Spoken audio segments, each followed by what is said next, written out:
Hoje é dia 27 de julho de 2023 e amanhã eu faço 21 anos. Em 20 anos eu tô a um mês de ser pai, tô marcando meu casamento e eu tenho certeza que tem muito moleque aí que vai olhar pra mim como se eu fosse um louco. Mas hoje eu vou contar um pouquinho aqui da minha história, da minha trajetória, até eu chegar um pouco mais nessa fase, nessa maturidade. Tô aqui com meus preparativos que eu comprei para comemorar aqui com vocês. Uma tubaína de vidro, porque eu gosto bastante. Hoje o vídeo vai ser um pouquinho mais descontraído.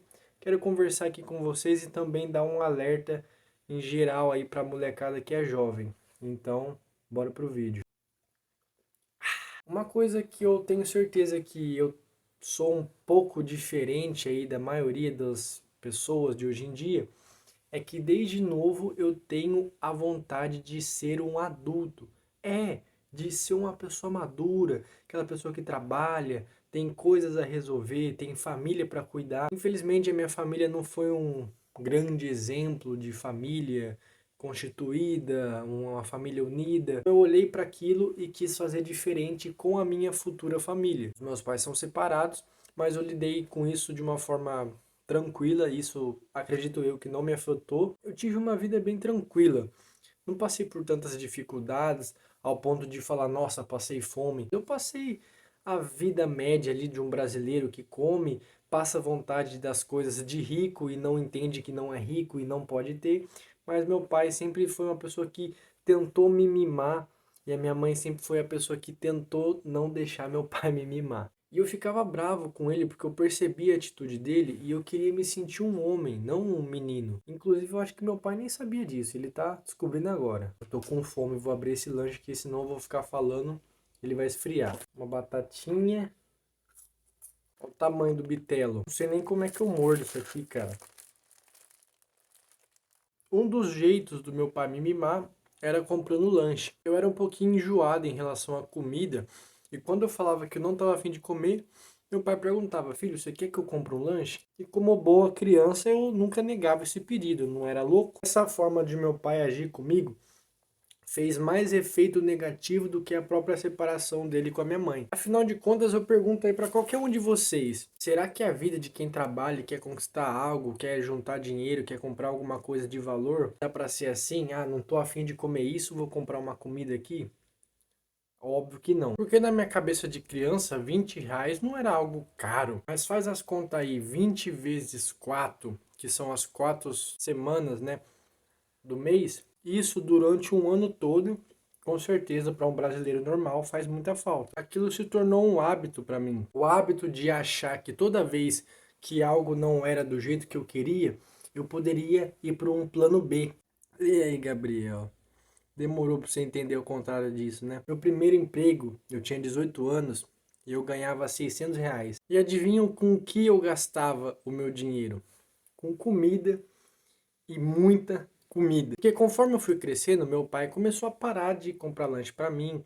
Às vezes minha mãe também negava. Eu falava, não, eles vão ver que quando eu tenho meu dinheiro eu vou comer lanche quando eu quiser. Na minha cabeça, com R$ 600 eu ia ser o dono do mundo. Eu não ganhava nada e do nada eu começo a ganhar R$ 600. Aí com o meu primeiro salário eu fiz uma tatuagem. Não sei se vai dar para ver, mas eu fiz essa aqui, que é um dragão em formato de infinito. Porque desde sempre eu tive vontade de fazer e foi outro discurso que eu coloquei na minha cabeça. Meu pai e minha mãe não quer pagar, quando eu tiver dinheiro eu pago. Se você viu outros vídeos aí, já deu para perceber que eu tenho bastante tatuagem. Então eu fiz as minhas vontades acontecer. Não me arrependo de ter feito tatuagem? Não. Me arrependo de ter gastado dinheiro com bobagem, com comida, com lanche? Também não. Sabe do que eu me arrependo? De ter sido bobo. Eu me arrependo de não ter pensado naquela época que futuramente aquilo poderia me afetar. Eu trabalhei 2 anos e meio no meu primeiro serviço. Trabalhei 1 ano e meio ganhando R$ 600. Depois eu fui contratado para trabalhar efetivamente e fiquei 1 ano e 1 mês trabalhando, ganhando salário normal e trabalhando no horário normal. Porque quando eu era jovem aprendiz eu trabalhava meio período. Sabe quanto de dinheiro eu juntei nesses quase 3 anos? Nenhum. Zero. Zero redondo, circular, bem redondinho assim. Um zero bem gordinho. Qual que era o discurso que eu colocava na minha cabeça? Eu tenho que viver o hoje porque amanhã eu não sei o que vai ser. E é com esse discurso que Mais da metade da população brasileira se ferra em dívida que nunca acaba. 2023, descobri que eu vou ser pai. Tinha o dinheiro guardado? Não tinha, tinha conta para pagar. Ali eu comecei a perceber que a vida não era tão bonita igual eu achava que era. Ali eu percebi que se eu não quiser comer arroz puro, eu vou ter que comer do mesmo jeito. No primeiro momento, eu não fiquei assustado quando a minha mulher falou que estava grávida, porque eu gostava dela e eu tinha interesse em continuar a vida com ela. Mas pensa só se eu tivesse esse filho com qualquer uma. Agora eu vou entrar aqui em alguns méritos que eu aprendi com a minha própria vida, com a minha própria experiência, para passar para vocês aí, molecada, não cometer as mesmas cagadas que eu. Primeiro, tá trabalhando, tá ganhando dinheiro, tá fazendo dinheiro, guarda esta porcaria desse dinheiro que você vai precisar. Pode não ser amanhã, daqui um mês, daqui um ano, mas uma hora você vai precisar dessa merda. E se você não tiver, você tá ferrado. Dê valor pro seu dinheiro, cara. Demorado pra você chegar no final do mês, aí você pega um mês e gasta tudo em um dia, em uma noite. Sai dessas amizades que não dá valor pra dinheiro, porque você vai ser o que a maioria dos seus amigos, colegas, companheiros são. Se todo mundo da sua volta gasta dinheiro como se não fosse nada, você também vai querer gastar. Eu gastava com bebida, gastava com lanche, com comida, e eu nunca tinha dinheiro. Eu trabalhava e nunca tinha dinheiro. E 3 anos depois, eu tô sentindo falta desse dinheiro. Então não seja burro igual eu fui. Segunda dica. Prazer vem depois do esforço. Como eu sou mal educado, né? Tô falando com a boca cheia. É que eu tô com fome. Eu tô falando e comendo ao mesmo tempo. Enfim, prazer tem que vir depois do seu esforço. Primeiro paga suas contas, depois guarda um pouco de dinheiro, depois você come seu lanche, vai pra festa e faz o que você quiser. É melhor você se prevenir do que se lascar. Terceira dica, só entre nós aqui.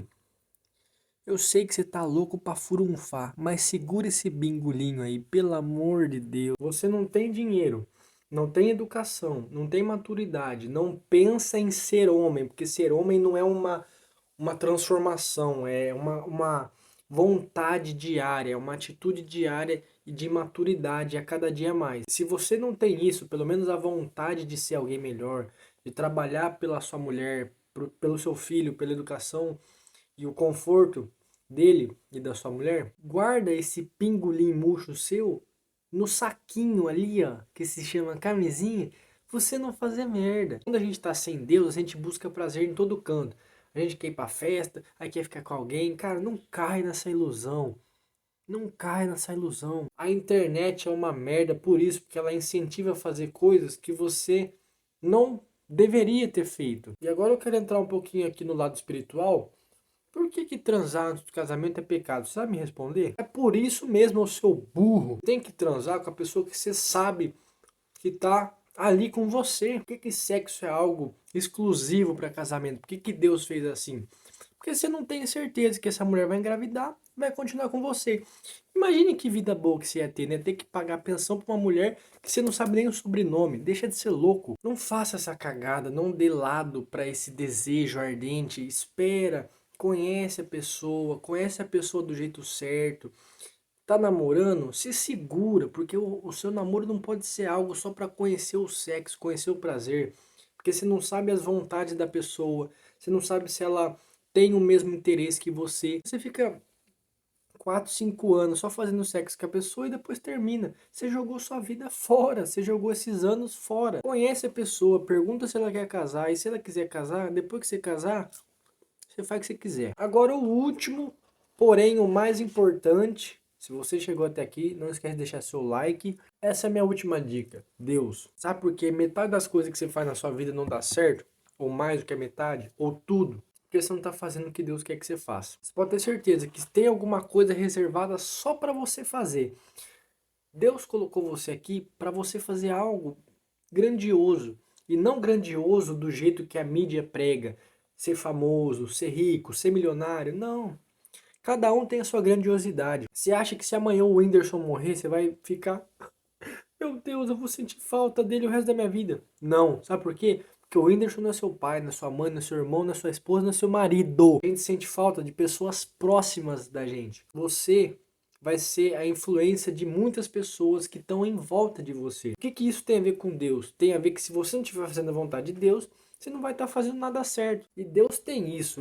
Quando ele entra no coração do homem, a conversão é por completo. Que a graça de Deus é irresistível e a gente se sente como pecador com a necessidade de ir atrás dele. Foi isso que aconteceu comigo. Aí todas as perguntas que eu fazia durante a minha vida toda foram respondidas com a minha intimidade com Deus. Eu lembro que quando a minha mulher falou que estava grávida, eu ainda não era convertido, não estava buscando a Deus, mas eu sentei e perguntei, por que ter filho antes do casamento é pecado? Aí essa resposta veio na mesma hora que Deus falou comigo. Porque você não tem certeza que ela é sua família.